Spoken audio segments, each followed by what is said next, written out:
Greetings, programs. This is Kratic, and I'd like to welcome you in as we dive into the LoD Poison Scythe Necromancer push build guide. This particular build isn't going to exactly be, it may not be meta, but it's very close. It's a very good build, and I think this build would work fabulously for pushing those ranks in season. And I currently have cleared GR128. This is rank 1 on North America, so I would like to think it's working out well, so let's dive in. Alright, let's get into this build. This is the Poison Scythe Necro, where we're using the Curse Scythe attack via the Simulacrums to actually deal damage. Get more into that in a little bit. The Haunted Visions, newly revised as of patch 269. The Simulacrums last forever, and they can now duplicate your Grim Scythe. So this is really important. Keep them active all the time. As far as damage is concerned, the Simulacrums are gaining the full benefit of Ledger's Disdain, that multiplier. They automatically get that, regardless of your level of essence. Don't benefit from max essence on gear or anything like that either. There's no synergy there. They just always gain this bonus. So with this particular build, we're going to choose a skill configuration that doesn't require an essence dump. This is key because A, it's easier to manage, and B, it means you have more time scything overall.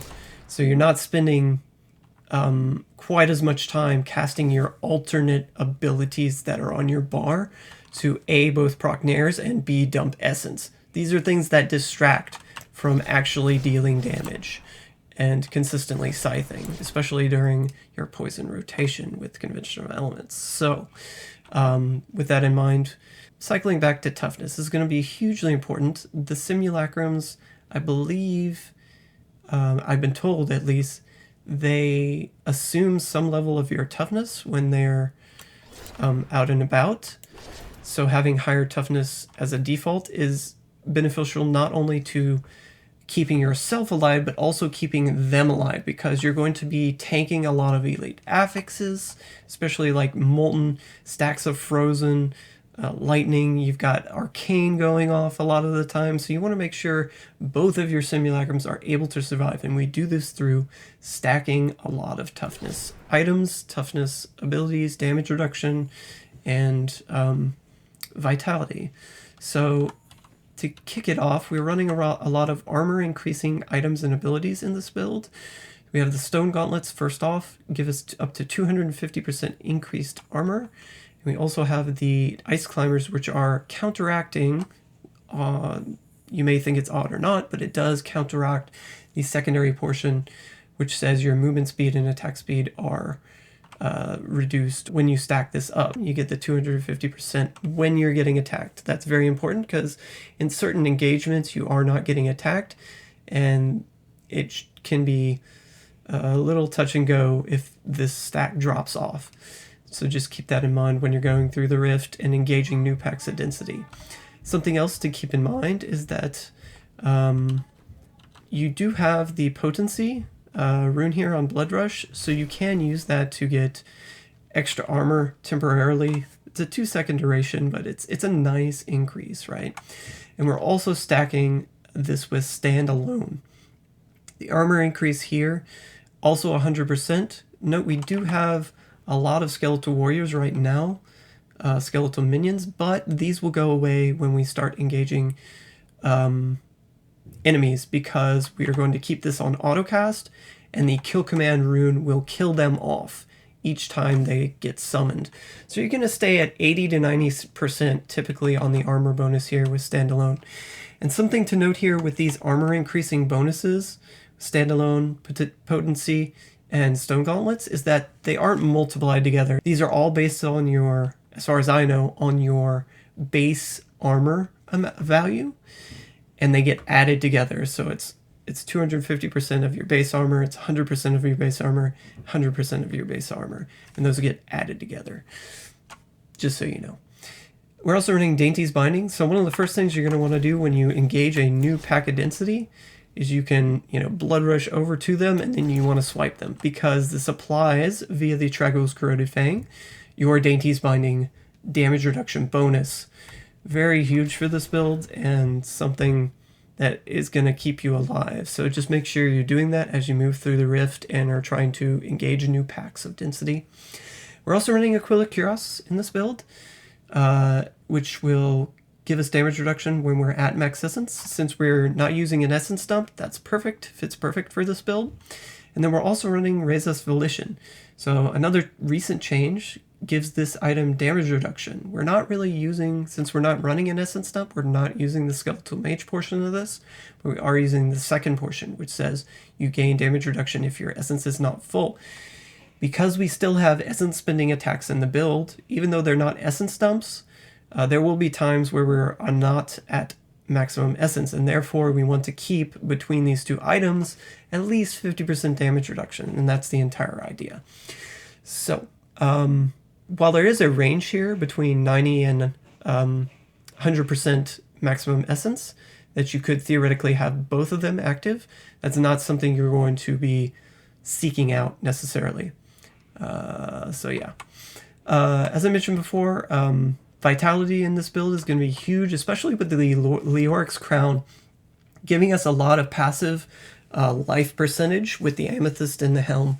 I think it's something like a 33% toughness increase just from, or thereabouts, just from using the Amethyst and the Leoric's Crown as compared to like some other gem or some other helm, right? So, yeah, it's huge, especially when you combine this with a bunch of vitality from Paragon and or Amethysts in your pants or chest piece, right? And right now my amulet has vitality, so keep that in mind when I show the amount of vitality that I have in Paragon. It's a little bit lower than I would allocate had that not been the case, but it is still a significant amount. You can see my HP here is 1.5 mil, and above. This is huge, not only for being able to keep the Sims alive, giving us a higher toughness base value, but also because it also benefits recovery. Yes, you heard it right. So basically what's going on is there's a little bit of a weird interaction here with Leech. So the Leech Curse is actually scaling its maximum HP bonus, apparently, based on the simulacrum health and not the player health. This results in a much greater reward anywhere. I saw results anywhere from 12 to 16.5% per swipe per target. That's insane. Remember, Leech can be applied to multiple targets, so it's like you can recover almost your entire health pool in, high density situations. And of course, this particular build, we are using the Tragos Corroded Fang and the Cursed Scythe to apply Leech, and it does it randomly again, 1/3 chance, but if you're swiping density, more often than not, you will apply Leech to enough targets to recover your health in the rift, right? And yeah, so amazingly awesome interaction for recovering health, but you have to make sure to equip, it scales better with life percentage, and vitality, and the scales from my testing, it was scaling separately, so having higher life percentage on gear is going to be a key factor going into the affixes section of this guide for that reason. Do not be deluded into thinking that simplicity strength is the main health restoring mechanic here. It is definitely Leech that is helping you out the most. Simplicity strength, while it does help out recovery in the build, it's still 4% per swing. It does not scale with density, and the simulacrums don't appear to be proccing it either. So it's a very limited benefit as compared to Leech. If you want to find out a little bit more about this interaction, I have made a separate mechanics video on this topic, so either click through or find the link in the description for more info. Other defensive related things, we are running the Rigor Mortis passive. Part of this gives you reduces attack speed of enemies, which actually really helps out for a lot of melee attacking monsters and for the Rift Guardian as well. So Your Enchantress or Templar might be using the Thunder Fury, which also uses attack speed reduction. So these get reverse multiplied together. I don't think it's exactly going to be, it's not going to be 60%, but it's going to be above 30%, probably in the range of 45 or so, something like that. Reduced attack speed if they are both up on an enemy, which is really cool for those physical attacking Rift Guardians, like getting just, they're not dealing as much damage for this reason. It's actually quite huge. It doesn't look huge, but it's pretty huge, right?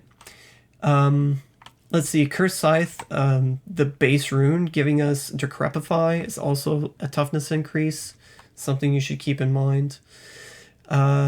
I think that's about it. Let's transition over to offensive increases, and that's a great point to begin, is the Curse Scythe itself. So we're running Crisbin Sentence in this build, increase damage against slowed enemies, or triple this bonus against stuns, blinds, fears, that sort of thing. So chills or slows will give you the first level, and then the second level of this bonus will be from stuns.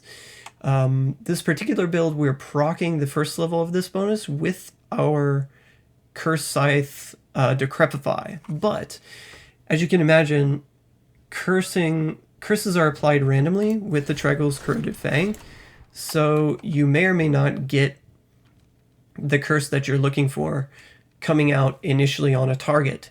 You may get Frailty, you may get the Leech+Life, you may get Decrepify, right? So it's not guaranteed that this bonus is going to be up after you just Scythe an enemy once. It may take several hits. That's also a benefit to running Rigor Mortis, because this will slow enemies after your first hit. They will be slowed for 5 seconds, and then you're guaranteed after your first hit to always benefit from that first level of Crisbin Sentence. Since we're not running Trapped in this build, we're not going to auto-proc a slow of any sort, so that's where we're going to get it from.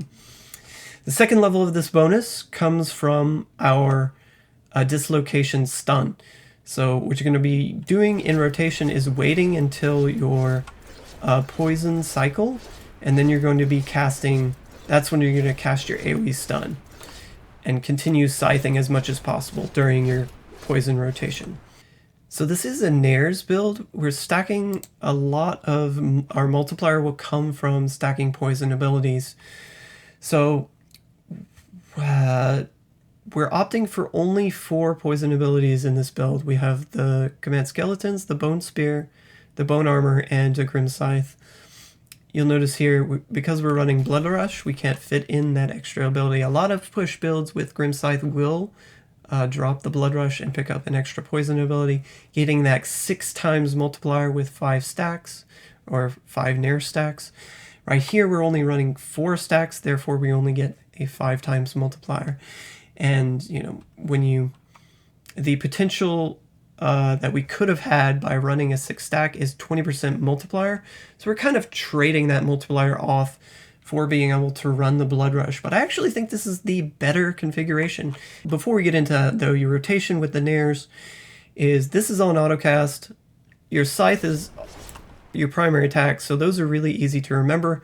You're casting this Dislocation on poison, so the only remaining ability is your Bone Spear.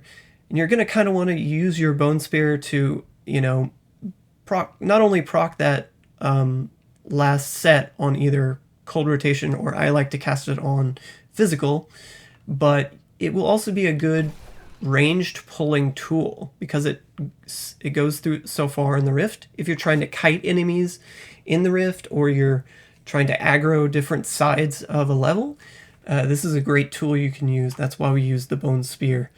The Simulacrums will copy your Bone Spear as well, so it's just something to take note of. So running 4-stack Nayrs, you would think like, oh, that's such a detriment, you giving up that? No, we're actually gaining so much when we do this, though. It allows us to fit in this epic combination of Flavor of Time, Nemesis Bracers, and in the cube we have Steuart's Greaves. And you may be thinking, Steuart's really for pushing? And I'd be saying, you know, usually I'd be going, yes, that's kind of a weird choice. But if you think about it, it actually works out quite well for these, especially lower Paragon pushes. There's Great utility here with the Steuart's Greaves and Convention of Elements, because what we're doing in the Rift is we'll be attacking smaller groups of density, especially if it's not as good of a Rift. You're not really going to be killing off the elites. You're just going to be killing trash. So your Convention of Elements rotation as a Necromancer only has 3 elements. It's a very short rotation. So you need to be able to like get to leverage this as much as possible. Get between these smaller groups of enemies as quickly as possible. So what we're doing here is basically we're scything and doing our poison rotation and stunning, and then we're moving. And maybe positioning around a new pack now, and we're reprocking our bone, and then we're doing it again, and we're dealing damage. And within this time, we have a couple of passive, well, things that are on the follower that may proc. You may kill one of the smaller edges of the trash, and that will proc your Oculus ring, creating a ring of focused power on the ground, giving you a multiplier if you're standing in it. So one quick note with the simulacrums is that they will teleport to you when you blood rush, and repositioning will be key. If they continue attacking you blood rush, sometimes they will stick around and attack where they were, because they're just still there. You can use this to your advantage in combination with the Oculus Ring spawns sometimes, where you can leave them there, teleport, and they will still be attacking technically at range. So nifty little cheeky things you can do with that. But aside from that, most of the time you'll want them next to you just so you can have them for that concentrated AoE, right? And yeah, they face the direction of your cursor, so just keep that in mind. If one is positioned behind the other, attacking like this will, or, you know, kind of in a line is probably not going to be the most beneficial. You kind of want that coverage, that Venn diagram of overlap, right? Usually. So positioning them, like repositioning them, will be key, and the Steuart's Greaves actually help you with this as well, because you can move faster, and even if your blood rush is off cooldown, you can just run over to the side a little bit really quick, and they will teleport to you. They only teleport to you when you're not attacking, typically, so sometimes you want to like wait for a brief second after you teleport, but not too long, because you don't want to, you know, lose out on your recovery, right? Those smaller trash pulls is just super beneficial when you consider that you're constantly rotating this in and out, and almost always having to take, you can take greater advantage of the poison rotation from your COE because of this. So it's pretty huge, pretty nice actually. The other interesting interaction here with the Flavor of Time and Nemesis Bracers especially is you have Conduit, you have Power, so obviously you're getting an extra pack of progression on those heavy hitting pylon spawns. You get the double duration as well, so you're more likely to finish more elite packs off when you do click those pylons. And also, when you add in the Steuart's Greaves to this, considering that if you have a rift that's maybe not quite as open of a map, but you get a conduit pylon, maybe it's only a 3-pack conduit, but you have the Steuart's Greaves.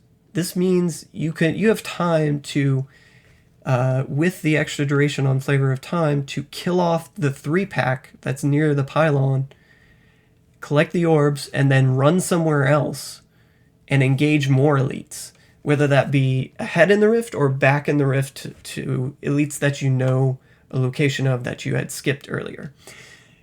Some kind of tight hidden synergy there with the these 3 items kind of coming together to help you progress, especially on maybe not so perfect rifts. This will definitely help you. You have the Ledger's Disdain, you've got the Spreading Malediction. Every time you curse enemies, you're going to get a 1% damage bonus there. You've got area damage on your gear. We're going to want to seek this out because more area damage in a smaller, tighter packed area, especially with multiple attacks going off very quickly, will mean enemies will die so much quicker. Something that you don't see with this sort of setup until you play the build is that you're going to be killing off density rather quickly. So that's why the Steuart's Greaves also help you to pull in more trash, kite, do these sort of activities. You're not always going to have perfect density for the entire Rift. So for Rift Guardians, in particular, you're going to want to fish for Hamlin would probably be one of the best. Saxtress is also really good to get. Rift Guardians with ads in general are going to be better for this build because they will give you extra Oculus spawns, and they will also proc more density with your Ledger's Disdain bonus. However, when you are coming up to the end of a Rift and you see a pylon spawn, if you're able to save it for the Rift Guardian for whatever reason, the Nemesis Bracer will also help you out in this scenario because you can click it after you've stacked Stricken on the Rift Guardian for a little while. Depends what level greater Rift you're going on, the amount of duration you'll want to stack Stricken. But after that amount of time, you can then click the pylon, get more targets, and therefore get more multiplier from Ledger's Disdain for the rest of the fight, basically, against the Rift Guardian. And that's actually pretty huge here. Rift Guardian fight, you want to keep an eye on your Stone Gauntlets, especially, because they can drop, especially for those slower attacking or, ranged Rift Guardians. Those can be pretty hard to contend with because you won't have the Stone Gauntlets, but there are quite a few single target Rift Guardians that are also very killable because they hit you often enough. And you also have, remember that you also do have Blood Rush potency that you can use in a pinch to get that extra armor while your Stone Gauntlets get ramped back up. Good readings. All right, so let's go over affixes. How I'm going to approach this is I'll go over, most of the time I'll be zeroing in on this like 1500, 2000 Paragon sort of configuration, but we're also going to be mentioning lower Paragon setups, higher Paragon setups as we go through this, and I'll reference different options. Weapons, of course, with the simulacrums basing on minimum weapon damage range, priority order will be getting your damage range rolled as high as possible. So if you happen to get like an ancient that has like 1400, 1350 base minimum damage, you're definitely going to want to re-roll that higher, over-rolling damage percent, attack speed, something like this, right? So keep that in mind as you go and acquire new weapons. Damage percent, next in priority order, in my opinion. It just boosts the damage, the minimum damage, as well as the maximum damage here, so it's all around helpful for the build. After that, I actually prefer attack speed, because attack speed is not only going to benefit, increase your DPS, your damage output, it's going to allow for better recovery via the Leech mechanic, as well as allow you to apply curses such as Leech to Crepify, quicker to targets in density, which is going to be important when you're in combat, right? The last affix slot is kind of a little wonky. It's kind of open. If you're a little bit higher Paragon, or you happen to get one that's really well rolled, definitely go for the area damage here, because area damage is going to scale really well with the build, the Ledger's Disdain and spreading malediction and all that. So that's the more optimal choice, I think. But at lower Paragons especially, you might not have the extra Paragon to swap this out, and intelligence still may have a lot of value here. So if there was one affix that I would swap out for into, would be the area damage.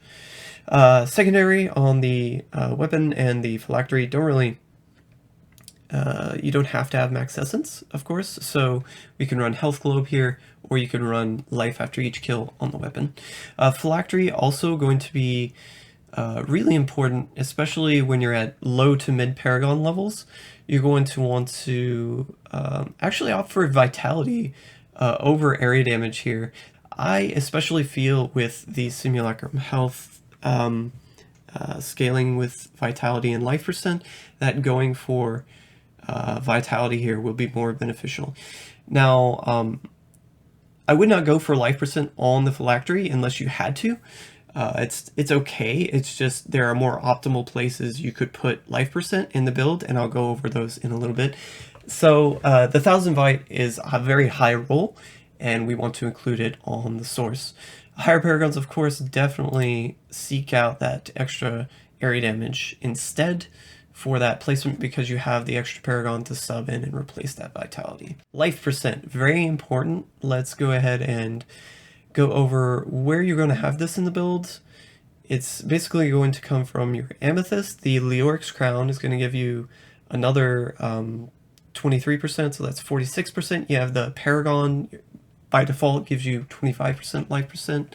And then you also have the shoulder piece, the chest piece, and the belt, giving us life percent. So that's as many areas as I could figure to put into the build without going overboard, and still giving us a very healthy chunk of this very juicy stat. And again, it's scaling up the amount of recovery via the leech when you have the simulacrums out, which is why it's going to be preferred even over vitality in some cases here, especially with the chest piece and the shoulder piece. So at lower paragons, the shoulder piece, the Raise This Volition, by default rolls resource cost reduction. So at lower paragons, you'll swap out the vitality and fit in life percent and area damage instead, if possible, right? Vitality, life percent would still be decent, but this would be the optimal configuration at lower paragons, in my opinion. When you happen to get a really good one that's rolled ancient and you're able to roll off that, you naturally get either the life percent or the area damage on it. Close to 50% legendary, right? It's going to be so hard to get, but this is what it would look like. Int fight, life percent, area damage. The chest piece and the pants, of course, very important still to keep armor in the build, especially since I'm opting to keep amethysts on both the pants socketed and the chest piece socketed to give us extra vitality. I feel there are enough areas in the build to fit in armor that you can balance toughness well enough. And since vitality is more beneficial to the simulacrum surviving, I kind of want to favor it here over putting rubies or emeralds in the gear, right? Never at any point in this build do you want to put topazes in your chest or pants. Just straight off, do not do that, right? These other are always going to be either vitality or armor is always going to be more beneficial than the extra int you could get from those sockets, right? So you want armor again on the boots and chest piece. The reasoning being, you still have a lot of armor scaling items and abilities. We have the stone gauntlets, we have the standalone, we have the potency, right? So you want your base armor to be as high as possible. Therefore, priority order is such that armor is higher than vitality and life percent is higher than both of those. But you're also getting a lot of armor from the gloves, keeping that strength roll on the stone gauntlets because it is a strength-based class item will be very handy here in keeping your armor at a level that's kind of nice. Belt, of course, int fight, life percent, grim scythe damage on the depth diggers as well to round out the 3 pieces for grim scythe damage there. And then the boots, int fight, all resistance, armor. Yep. And for crit, you're going to want to have offensive affix for the bracer, helmet, paragon, amulets, crit, both rings, crit, and the phylactery, of course, crit, and the gloves, crit. For elemental damage, poison on the bracer and the amulet, optimally. That's what you're going to want to shoot for. Really hard to get on a Flavor of Time, to be honest, so we're going to recommend some options going forward to replace that. Let's move on, though, to attack speed. Attack speed is going to be extremely beneficial here for getting those breakpoints. Like I was saying earlier, applying those curses, recovery of health, so dealing extra damage. So you're going to want to gear some attack speed, but like I was saying, so many affix slots are in contention here. You want area damage, you want vitality, you want life percent, you want, all these things, crit. It's very hard to fit in. So I've opted for a breakpoint that I feel fits a balance of achieving a high level, but not going overboard. So we're going to be rolling attack speed on the weapon. Optimally, the Crisbin Sentence, because the Crisbin's rolls attack speed by default, and on top of that, it's very hard to get close to 100% in Ancient, so keep it as is, please. And then on the Stone Gauntlets as well, you're going to want to seek out that 7% attack speed. Notably, at lower paragons on the gloves, you can opt for vitality instead, and I actually recommend this. But for those mid paragons, 15, 2000-ish, I would definitely recommend seeking out that extra affix, as well as Paragon in attack speed and the Enchantress. We are using the Enchantress with this build. The best follower, hands down, for pretty much any Paragon that you could have. Missile Ward is going to be included as well to give us a little bit extra defense. But mostly here, the Focus Mind, at certain breakpoints, it won't really help you reach another breakpoint, but it'll just, if your affixes aren't perfect, it'll make up for that. But sometimes it will actually let you reach another breakpoint, so it's kind of key to have in a solo push scenario here. Yeah, and that will let you hit the 29 FBA breakpoint. That's 1.7411 attacks per second. Remember also that we have Swift Harvesting in the build, so that's getting factored in here as well. Lower Paragons, you can opt for the 31 frame FBA breakpoint. This is actually what I recommend if you can't get that, and that's without the attack speed on the gloves, as mentioned before. You can, if your gear isn't perfect or your affixes aren't as perfect, go as low as 33 FBA, which is what I cleared with in my 128, but it doesn't feel as fluid. The build will both deal more damage, recover quicker, and you'll survive a little bit better with that higher, a little bit higher attack speeds. And if you're not quite at the 29 FPA breakpoint, don't fret it. I mean, 30 FPA, 31 FPA, these are both good breakpoints to be at as well. Moving on, offensive affix that you're going to want to fit in next, if possible, is going to be that area damage. As I mentioned, it's pretty, aside from it being like so beneficial, it's actually lower on the totem pole, surprisingly. And it's something that you'll be putting in more and more as you get Paragon, because you can't really afford to put it in with those lower Paragons. Optimally, for this mid Paragon range, I would shoot for 114 area damage. That would be from the weapon, the ring, the Convention of Elements, and the Resist Volition here. Additionally, you'll have Paragon, so that's how you get that value. Lower Paragons, I wouldn't fret too much about having the area damage. You can definitely fit it in on the shoulder piece though, so try and seek out at least 70%. But other than that, I wouldn't worry too much about that. Higher Paragons, of course, you're going to be able to fit in a lot more area damage because you can trade that off, and you will be able to fit in up to 154% by also opting for the Phylactery affix and the Stone Gauntlets Quad Glove Ancient Perfected, like, oh my goodness, like Stone Gauntlets, right? So anyway, very hard to get those, so unless you're rerolling a ton of bounties. Secondary affixes, also very important. Reduce controller pairing effects on the helmet, of course. At least one affix. Actually, you could put it anywhere, so it rolls on rings, amulet, and on the helmet. Just one affix is really important to help you. You still get stunned in this build. Certain enemies will stun you. You also get feared. I think when you're pulling multiple elite packs together and that nightmarish affix comes through, it just like ruins a good pull, right? So having a little bit here just kind of helps deter that, or make it a little bit easier to deal with. And then also secondary melee or ranged reduction is also good to have on either the amulet, the bracer, or the chest piece. Pickup radius, also very important. Definitely fit this in on the boots. That's going to be the easier place to get it on a pair of Ice Claimers. If you can, fit it on your Depth Diggers, because both of these items roll with all resistance by default, so you're unable to roll single resistance as a secondary on them. That's why we want to place our Pickup radius on these items optimally. It's a little bit harder to get on the Depth Digger, of course, but there you go.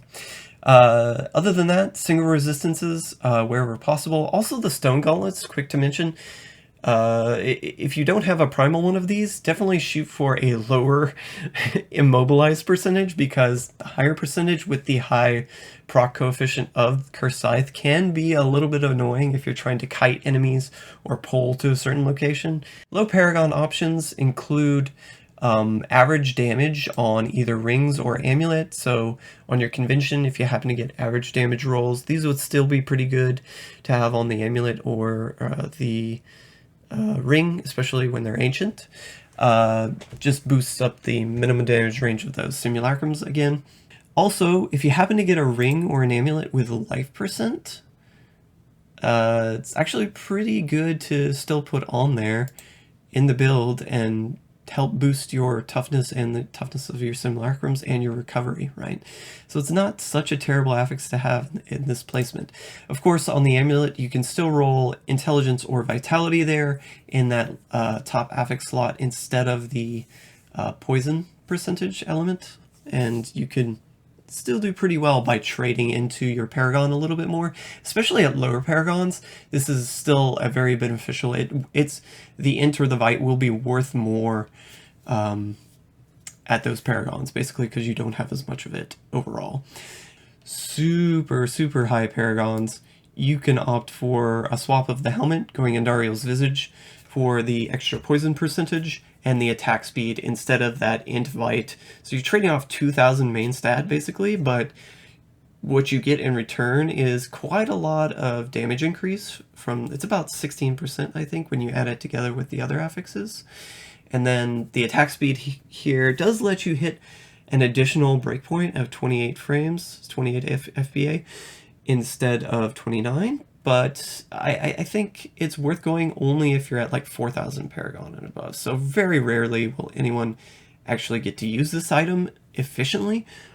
I just don't think it's worth swapping into, even at like 2.5k Paragon, right? The chess piece, of note, you can roll a Talrash's chess piece, which has a 4th affix on it of attack speed, which would be beneficial to the build, but in my opinion, for all Paragon levels, the Aquila Cuirass is going to be superior in this slot. It's just not worth that one extra breakpoint to roll attack speed in this one slot when you do have just enough room to fit it in other places and, you know, basically hit acceptable attack speed levels anyway. So why trade off that toughness, right? Especially when it's so much toughness. Okay, well that's about all I have for this build guide. I hope you've enjoyed it. Do leave a like and stick around for that clear video. We are currently rank 1 on NA, so yeah, I would have never believed that I would be able to get this high with this particular build, but it has been highly beneficial. So if you want to run this, especially when you are at lower Paragons like I was in my 128 Clear, you can definitely do that in season. So hope you enjoyed this. It was like 125 was like, I don't know if I'm fishing. 126 is like, okay, a little bit. 127 it's like, oh, okay. 128 it's like definite. We are fishing.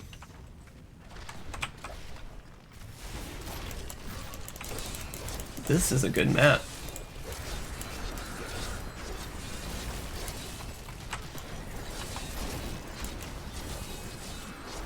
Look at the summoners. Oh my goodness, I'm gonna sit out to the side here. Please don't kill me.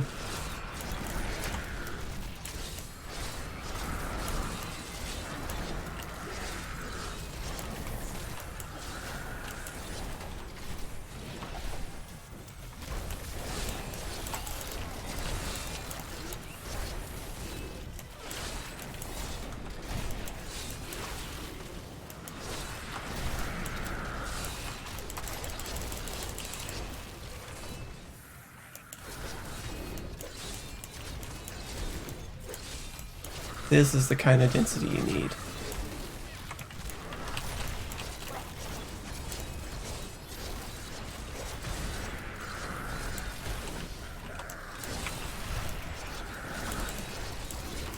Might kill these summoners off now. The yellow, I don't know if I'm going to be able to pull him. We have Summoner Elites.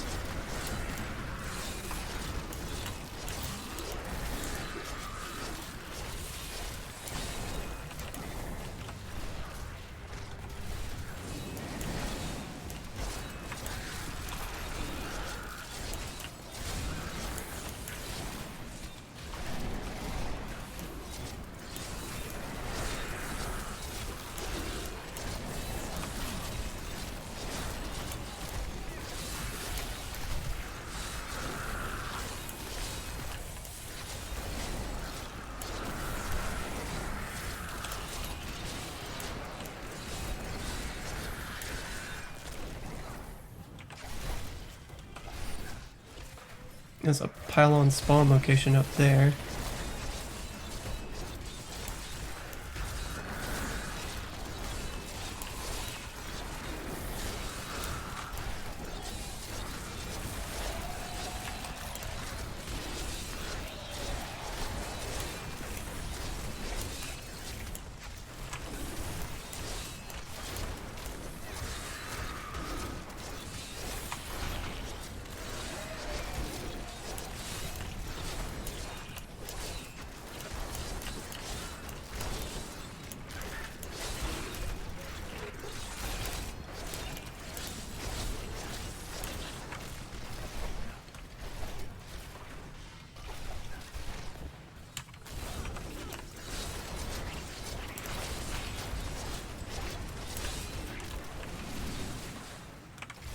It's a power pylon?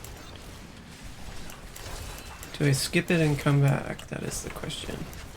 There's enough density here though. I feel like if I pulled him in.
Burning.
Ah, dang it. I should have clicked the pylon first.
And let's move. That's a conduit.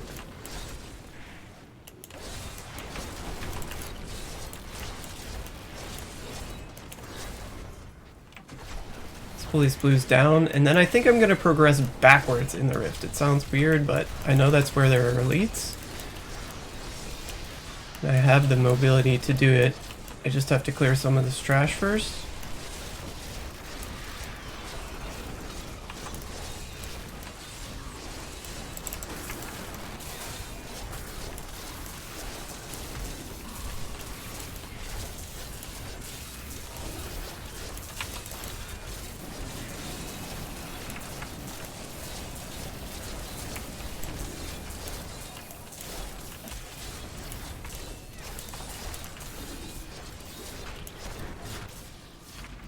Alright, let's move.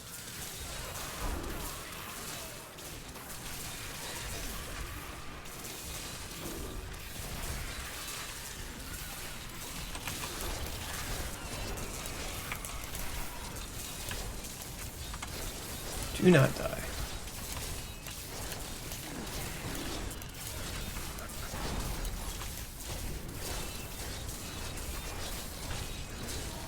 Good, good conduit. Alright, let's go. Oh, I missed this pack.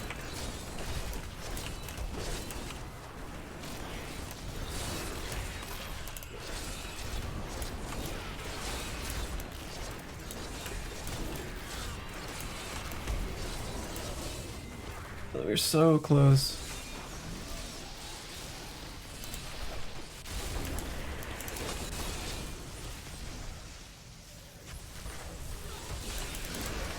There we go.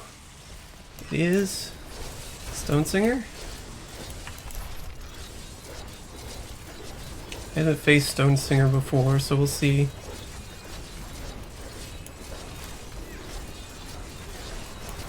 Stone Gauntlets seem to be up quite a lot. He will proc Oculus Rings, which is going to be good. Just don't know about the Stricken stacking here.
Come on, Snowball.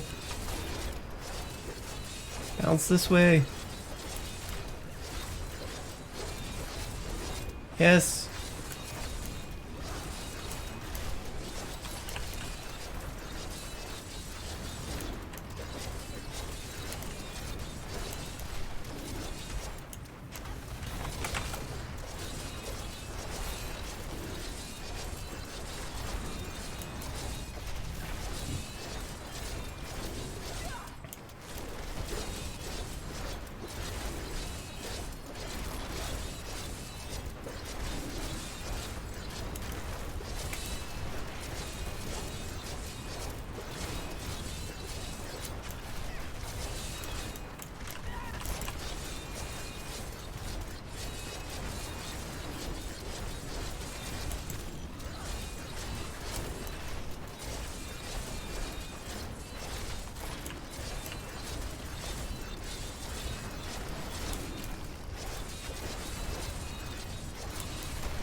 Good hits, good hits.